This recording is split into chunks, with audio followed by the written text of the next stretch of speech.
পরীক্ষার হলে গিয়ে টেনশন মুক্ত থাকার দোয়া। মানে আমরা অনেক সময় হয়ে যায় এমন যে আমরা পরীক্ষার হলে যাই, পরীক্ষার হলে যাওয়ার পর টেনশন মাথায় চলে আসে যে কী প্রশ্ন আসবে, বা প্রশ্ন দেখে অনেক সময় এমন হয়ে যায় যে আমাদের কোনো মনে পড়তেছে না এটা কী লিখবো, কী অ্যান্সার হবে, কী দিব, কত নাম্বার পাবো, বাবা মার মুখে হাসি ফোটাতে পারবো কিনা, ভালো একটা রেজাল্ট করতে পারবো কিনা, আমার লক্ষ্য পর্যন্ত পৌঁছতে পারবো কিনা, টার্গেট পর্যন্ত পৌঁছতে পারবো কিনা।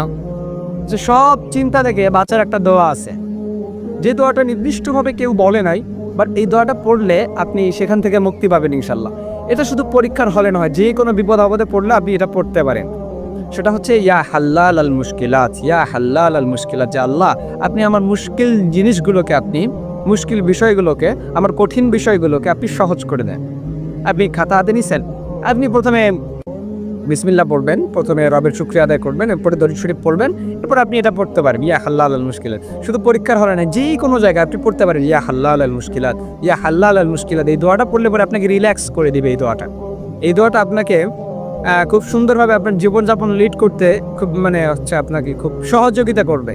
যেমন আপনি কঠিন কোনো জায়গায় পৌঁছে গেলেন, বা কোনো জায়গা আপনার খুব কঠিন মনে হচ্ছে, তাহলে আপনি এই দোয়াটা পড়তে পারেন ইয়া হাল্লাল আল মুশকিলাত। তা এই দোয়াটা পড়লে পরে আল্লাহ পাক রব্বুল আলামিন আপনার সেই কঠিন বিষয়গুলোকে আসান করে দেবে, সেই কঠিন বিষয়গুলোকে আল্লাহ পাক সহজ করে দেবেন ইনশাআল্লাহ। তবে ভরসা এবং বিশ্বাস মানুষের উপর নয়, ভরসা এবং বিশ্বাস একমাত্র রবের উপর রাখতে হবে। এবং এই দোয়াগুলো যদি আপনি কন্টিনিউয়াসলি ট্রাই করতে পারেন, তাহলে ইনশাআল্লাহ ভালো কোনো রেজাল্ট এই দোয়াগুলোর পরিবর্তে আপনারা পেতে পারেন ইনশাআল্লাহ।